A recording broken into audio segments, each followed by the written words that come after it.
Salut à tous, on se retrouve aujourd'hui pour notre première vidéo de notre nouveau concept, Flash Inside. On va aller régulièrement voir des clubs, jeunes, seniors, amateurs, professionnels, pour que vous puissiez découvrir des clubs et des éducateurs en séance. On démarre aujourd'hui avec un ancien collègue à moi, Cédric Rullier, au GFA 74, à la tête de l'équipe nationale 2 du GFA. Je vous laisse avec Adrien sur la présentation du club et de la séance et je vous retrouve en fin de vidéo pour l'interview de Cédric. À tout de suite.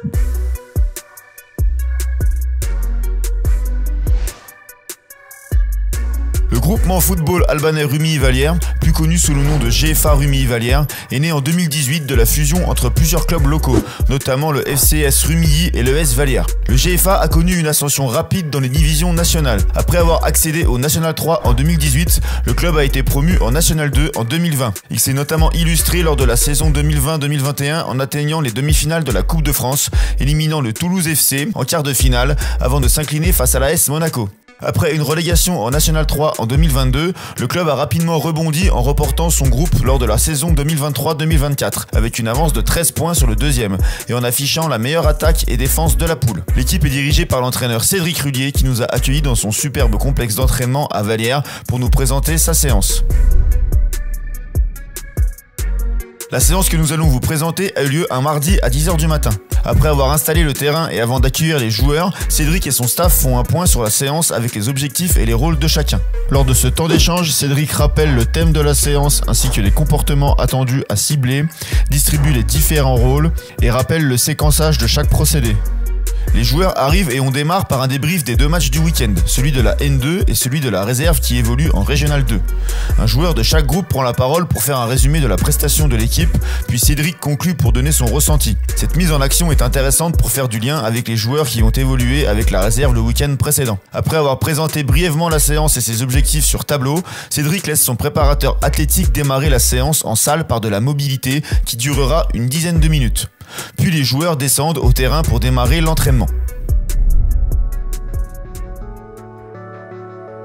Sur le terrain, le groupe démarre par un travail de gamme athlétique avec Alex Montero, qui nous propose une mise en route sans ballon avec 7 enchaînements moteurs à réaliser. Le coach insiste sur les différentes postures à avoir et incite les joueurs à varier sur les différents ateliers d'appui. Cette entrée en matière dure environ 6 minutes. Puis les joueurs terminent l'échauffement avec Damien Guerrier dans l'espace de jeu de l'exercice qui va suivre. Les joueurs s'échangent le ballon de manière libre pendant 3 minutes. L'intérêt de cette fin d'échauffement est que les joueurs peuvent déjà s'approprier l'espace de jeu pour être tout de suite efficaces sur le procédé suivant. Sur ce premier temps de jeu, Cédric nous propose un jeu aménagé pour introduire le thème de la fixation. Sur un espace de 36 mètres par 40, deux équipes de 9 s'affrontent. On retrouve 3 couloirs dans l'aire de jeu, et les couloirs extérieurs ont une zone centrale. Les joueurs ont 3 possibilités pour en marquer. Dans les petits buts, ils marquent 2 points. En stop ball derrière la ligne de petits buts, 1 point.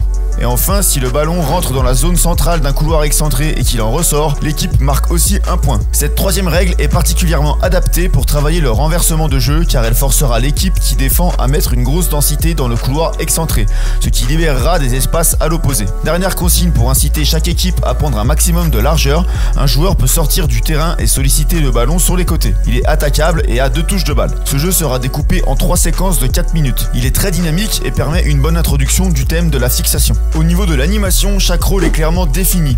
Rémi Porcheron gère le séquençage et anime sur la transition à la perte de balle pour apporter du rythme. Damien Guerrier, arbitre, intègre un ballon dès qu'il y a une sortie et anime principalement sur les joueurs qui défendent pour les inciter à bien resserrer sur les côtés afin de créer des situations favorables de renversement. Enfin, Cédric Rullier se concentre sur l'équipe qui a le ballon et apporte des correctifs précis liés au thème. Cette organisation est parfaitement huilée et on sent que chaque coach sait ce qu'il a à faire pour que la séance se passe pour le mieux.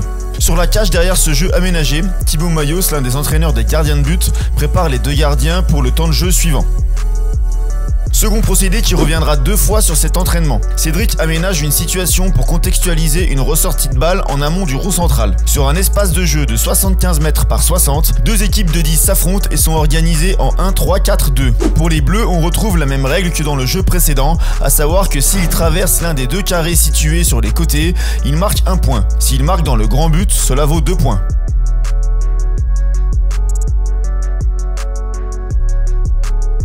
Pour l'équipe jaune, ils doivent récupérer le ballon et tenter de marquer dans la cage mobile en moins de 6 secondes. S'ils y arrivent, ils marquent 3 points. S'ils scorent entre 6 et 10 secondes, ils marquent 1 point. Pour le bon déroulement de la situation, Cédric arrête le cours du jeu si les bleus perdent plus de 2 fois le ballon. On démarre à chaque fois par une possession pour les bleus avec Thibaut ou Rémi qui sont positionnés sur les deux côtés et qui transmettent à l'un des 3 défenseurs centrales. Encore une fois, tout est pensé pour qu'il y ait un maximum de réalisme avec ici différentes sources de balles pour voir un maximum de relances possibles. Après 2 séquences de 8 minutes entrecoupées de 2 minutes de récupération, les joueurs de Rullier enchaînent avec un match libre sur le même espace. Aucune consigne pour ce temps de jeu, l'objectif étant d'essayer de retrouver les comportements mis en avant dans la situation juste avant. L'animation du staff est toujours liée au thème du début de séance. Après le jeu, le staff de GFA recommence la situation, puis refinit par un match. C'est ce que Cédric appelle l'alternance verticale. Mais pour mieux comprendre, je vous laisse aller au bout de la vidéo pour voir son interview avec Romain. L'heure du bilan de la séance a sonné. On écoute le technicien savoyard s'exprimer devant son groupe. On conclut la séance. Plusieurs choses. La première, si je prends l'objectif de séance, c'était de fixer pour aller chercher le couloir intermédiaire avec des rôles de joueurs de fixation, de relais ou de déséquilibre. Franchement, dans l'ensemble, vous avez été accrochés tout le long et on a eu ce qu'on voulait voir. On a eu ce qu'on voulait voir sur la recherche de ce joueur dans le couloir intermédiaire. Maintenant, l'axe d'amélioration, c'est qu'est-ce qui se passe après. J'ai trouvé plusieurs fois Iroy là, comme ça, le ballon venait d'ici. Qu'est-ce qui se passe après? Qu'est-ce qui manque? Allez, c'est vous qui me dites. Qu'est-ce qui manque, Iroy? Ouais, comment on le fait? On a créé le temps d'avance, comment on l'utilise? Ouais, la prise de balle d'Iroy, ok. Après, donc ça, c'est le porteur, les non-porteurs. Les appels. Les appels de qui? Une fois qu'Iroy a ce ballon-là, qui peut faire l'appel? Ok, il y avait le piston, il y avait les attaquants. Et si c'est un def central, genre Garbi, qui avait pris le ballon-là, eh ben c'est Iroy, milieu central, qui doit faire l'appel. Mais au minimum, une fois qu'on a le temps d'avance, il faut qu'il l'appelle. Parce qu'autrement, c'est beau à voir, mais si on n'a pas au moins un tir et ce qu'on recherche un but, bah c'est joli, quoi. D'accord ? En conclusion, on a une séance qui doit être réalisée sur un terrain complet, avec un effectif minimum de 18 joueurs, gardien de but compris. La construction des espaces de jeu est très bien pensée, puisqu'en plus d'être contextualisée, vous avez 3 procédés qui s'enchaînent parfaitement une fois que vous avez tout installé. Si vous souhaitez la refaire en club, nous vous conseillons de bien réfléchir en amont sur l'organisation de vos 2 équipes pour être au plus près de votre contexte match. Il faudra aussi définir chaque rôle, comme l'a fait Cédric, en précisant quel joueur a un rôle de fixation, de renversement ou de déséquilibre dans la profondeur. C'est tout pour la partie analyse. Je vous laisse avec Romain qui a eu la chance d'interviewer Cédric juste après la séance.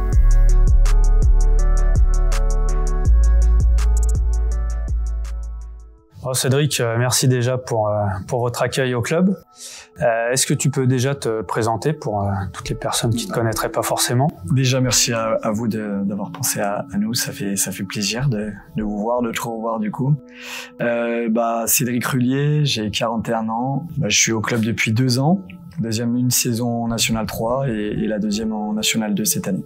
Est-ce que tu peux nous présenter un petit peu ton parcours? Alors mon parcours, moi, en tant que joueur, j'ai assez vite arrêté. J'étais à Bourg-Péronat en tant que joueur et j'ai commencé aussi là-bas en préparateur physique en faisant les 2 projets. Ensuite, j'ai ressenti le besoin d'arrêter la préparation physique parce qu'il me manquait d'autres besoins que j'ai pu se retrouver dans le coach. Donc je suis parti à l'UGA Dessines. On était en DH, en R1. J'ai fait 5-6 saisons là-bas. Ensuite, je suis revenu à Chambéry en CFA2. J'étais adjoint avec David Guillon. J'avais aussi la préparation physique. C'était riche de travailler avec lui. Et puis après, j'ai pris plus tard le poste d'entraîneur de l'équipe de CFA2. Ça a été des belles saisons. Et puis, j'ai fait une petite pause au FC Annecy. 2 ans et puis je suis revenu à Chambéry. On a joué un gros maintien, c'était des moments assez forts et puis après je suis venu à GFA depuis 2 ans. Et justement, pourquoi le club de GFA? Le club de GFA, pour moi c'est un club qui offre beaucoup de choses. à savoir déjà un club familial qui correspond à moi ce que j'aime, à mes valeurs. Ensuite, c'est un club où on nous donne les moyens de professionnaliser tout ce qu'on met en place, que ce soit les moyens financiers ou les moyens humains. En particulier, c'est un club où il y a énormément de bénévoles qui travaillent au quotidien pour le club en général. Beaucoup de licenciés aussi, il y a 800 licenciés, c'est quasiment 2 clubs en un. Et puis on a aussi des infrastructures de qualité. Je pense que pour l'équipe 1, on n'est pas loin, avec toute l'humilité qu'on a d'avoir des infrastructures de national. Et enfin, il y a zéro pression. Voilà, on a des dirigeants qui nous font confiance, qui nous mettent zéro pression, et ça c'est vraiment agréable. En tout cas, ouais, c'est un club qui correspond à ma vision du football à ce niveau-là, en tout cas. Tu parlais des moyens humains, justement. Est-ce que tu peux nous présenter et nous parler un peu de ton staff? Donc, le staff, Damien Guerrier, donc adjoint, à temps plein pour l'équipe, avec quelques petites missions au club. Donc, un coach avec qui on est très complémentaires, un énergiseur, qui met de l'énergie sur le terrain, qui met aussi de l'enthousiasme dans le vestiaire. Donc pour moi, c'est moi qui est plutôt analyseur, posé, c'est important d'avoir quelqu'un comme ça avec moi. On est compatible et complémentaires. Ensuite, on a Alex Montero, qui est préparateur physique avec Rémi Porcheron. Ils sont 2 préparateurs physiques. On a Flo Gerbier, qui est entraîneur des gardiens, qui lui est encore en activité professionnelle à côté, donc du coup il est complété par Thibaut Mayos du FC Annecy, qui nous donne un coup de main sur un spécifique dans la semaine. On a aussi un prépa mental, Alban Routier, qui travaille depuis 2018 et qui nous aide beaucoup, que ce soit dans la dynamique de groupe ou dans la dynamique individuelle. On a Flavien Lacreva aussi, qui est un coach chez les jeunes. J'aime bien que dans le staff, il y ait des allers-retours entre l'équipe 1 et les jeunes. Ça donne une vraie dynamique club. Et donc Flav, il est dans ce rôle-là. Il est assez performant sur le développement individuel du joueur, formé aux préférences motrices, et qu'on a beaucoup utilisé sur les 2 dernières années, qui a permis à certains joueurs de passer des caps. Après, on a plusieurs intendants, Farid, Kamel, aussi Tom Paillard qui nous donnait un coup de main. Après, on a un staff médical complet, vraiment très complet, et pour le niveau vraiment compétent, avec un médecin du sport, là, Julien Tapiero, qui est très investi, qui est un ancien joueur de CFA2, donc il connaît aussi le foot et la dynamique et les codes du football. On a 3 kinés, Adrien, Valentin et Pierre, pareil, qui viennent aux entraînements et aux matchs domicile-extérieur. Donc voilà, le club nous donne vraiment les moyens, ce que je disais. On travaille de manière professionnelle tout en étant dans un climat familial, et ça c'est du bonheur, quoi, tu vois. C'est vraiment riche pour moi, un coach comme moi. Donc voilà. Si on rentre dans l'aspect coaching, une semaine type à GFA, ça correspond à quoi quand on a un match le samedi? Là, on est entre 2 systèmes. On avait un système, on avait encore quelques joueurs qui travaillaient à mi-temps, et là on va basculer dans un deuxième système où il y en a quasi plus. Le premier système des dernières saisons, c'était de s'entraîner le lundi, une récupération active le matin, bien sûr avec du ballon, on aime le ballon. Après, on avait une séance de musculation le mardi matin, on mange ensemble, et ensuite on avait une séance terrain l'après-midi. Ensuite, on s'entraînait le mercredi soir, pour répondre à ce que je disais sur ceux qui travaillent, ceux qui ont aussi des familles, et de s'entraîner à l'heure du match aussi, c'était important pour nous à 18h le soir. Et puis d'être mélangé aussi au club, ça a été fort. Et après, on avait un spécifique le jeudi matin où on travaillait beaucoup sur l'individu. Mais on s'est rendu compte que du mercredi soir au jeudi matin, on n'avait pas récupéré totalement. Et ce qui va nous faire l'année prochaine un mercredi matin et un jeudi matin pour avoir une vraie séance pleine le jeudi également, et qui nous permettra aussi d'avoir du contenu technico-tactique. Et après, on s'entraîne le vendredi après-midi. Ok. Et comment tu gères les déplacements qui sont lointains dans votre pool? Les déplacements, on les gère quand c'est proche. On y va comme tout le monde en minibus dans la journée. Quand c'est un petit peu plus loin, à partir on va dire de 3 heures de route, on commence à garder les minibus et à faire la sieste, repas et sieste à l'hôtel avant le match. Et quand c'est bien plus loin, c'est bus et 2 jours de déplacement. Et puis on a aussi, le club nous a mis dans les bonnes conditions pour aller à Anglette, parce que c'était un moment stratégique de la saison, c'était en mois de novembre. Avec la fatigue qui s'accumule depuis le mois de juillet, on a voulu optimiser la récupération, et le club nous a permis d'y aller en avion privé et de faire l'aller-retour avec le réseau aussi d'un des présidents, Luc Chabert, qui a permis que ce soit réalisable financièrement. Donc ouais, en général, c'est bûche quand c'est loin. Ouais. Maintenant qu'on est en fin de saison, comment tu juges justement votre première saison en National 2 ? Bah déjà, ça reste historique parce que le club avait fait une saison en National 2 et avait pas réussi à se maintenir. Donc cette année, on a réussi. Le club, je crois qu'il a beaucoup appris de cette saison où ils étaient descendus, donc a souhaité amener beaucoup plus de professionnels. C'est pour ça que les staffs aussi ont été étendus. Et je pense que la première fois où ils étaient en N2, ils avaient moins cette idée-là en tête et ils ont compris, ils ont appris de cette période-là. Donc ouais, c'est fort de réussir à se maintenir dès la première saison dans une poule aussi costaud, dans un championnat de N2 qui a été aussi redimensionné avec moins d'équipes, donc 3 poules. Voilà, je pense que pour une première année, avec toute humilité qu'on a, je pense qu'on a fait une belle saison, que ce soit dans le résultat ou même dans les contenus. Cédric, on vient de voir la séance sur le terrain. Est-ce que tu peux nous la présenter et quel était ton objectif de travail ce matin ? Alors, on essaie toujours d'avoir un fil conducteur sur la séance, qui est souvent un objectif tactique. Donc ce matin, c'était la notion de fixer dans un couloir pour aller rechercher le couloir intermédiaire opposé et après d'enchaîner par le déséquilibre en gardant le temps d'avance. Voilà, donc on a commencé par une activation. Là, on avait laissé les joueurs au repos hier comme on est en fin de saison. Ça leur agrandissait le week-end. Donc on avait une réactivation à faire avec les préparateurs athlétiques qui nous permettait d'être en conditioning pour derrière le petit jeu qui était lui un conditioning pour la situation.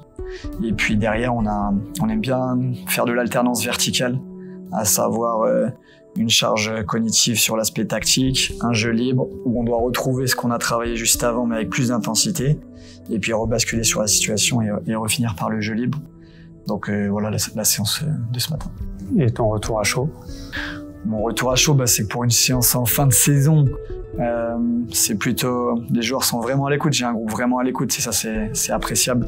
Ça matche bien sur le fait de travailler, progresser tout le temps. Après, c'est sûr que si c'était une séance, on va dire au mois de septembre-octobre, on aurait aimé avoir un petit peu plus d'intensité.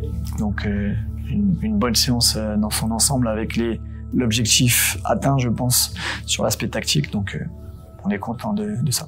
Et fier des joueurs parce que c'est jamais facile en fin de saison d'aller poser un thème tactique à 3 séances de la fin et ils l'ont plutôt bien absorbé. 2 questions pour terminer. Est-ce qu'il y a un coach qui t'inspire en particulier ? J'ai pas forcément de coach en particulier. Moi, j'essaie de prendre un petit peu de partout. Je suis très très observateur, analyseur et du coup, je prends un petit peu de partout. Cette année, Luis Enrique, déjà dans la construction de son groupe, en enlevant entre guillemets les joueurs stars et en confectionnant son groupe à l'image qu'il souhaitait, franchement il m'a impressionné.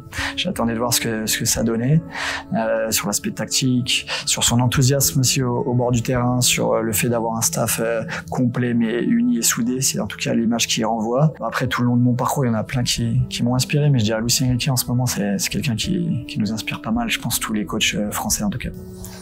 Est-ce que tu as un système de jeu préférentiel ? Nous, on aime bien, depuis 2 ans, on joue à une base à 3 derrière, donc 3-4-3 ou 3-5-2. Donc je dirais mon système préféré là, c'est le 3-4-3. Mais ce qui compte plus que le système, c'est l'animation qu'on en fait et on peut très bien jouer en 4-2-3, en 4-1-4-1, en 4-3-3, en 3-4-3 ou en 3-5-2. L'important c'est pas le système, c'est la dynamique, le jeu positionnel, qu'il soit défensif ou offensif qu'on va en faire qui va permettre que ça ressemble à quelque chose d'intéressant. J'ai quand même une dernière question. Est-ce que tu aurais un conseil à donner à tous les entraîneurs qui nous regardent ? Je pense que les entraîneurs qui ont la chance de pouvoir avoir un staff comme j'ai, c'est déjà de choisir et que ce soit avec les joueurs aussi, c'est déjà de choisir les hommes avant les joueurs. La notion de compatibilité, de complémentarité et de compétence, j'appelle ça les 3 cons.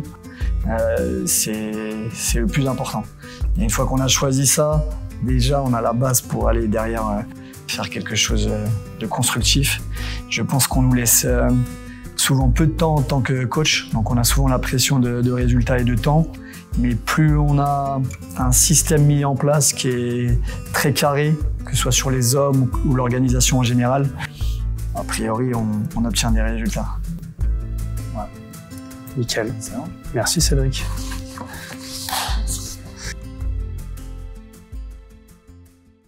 Salut Damien, est-ce que tu peux te présenter? Bonjour à vous deux, Damien Guerrier, je viens d'avoir 28 ans. Je suis au club du GFA depuis, c'est ma 9e saison en tant qu'éducateur. J'ai commencé d'abord par un parcours de joueur, de mes 6 à mes 13 ans au club de Rugny. Ensuite, j'ai fait 5 saisons au FC Annecy en tant que joueur et où j'ai commencé à travailler avec les jeunes U7 et U9.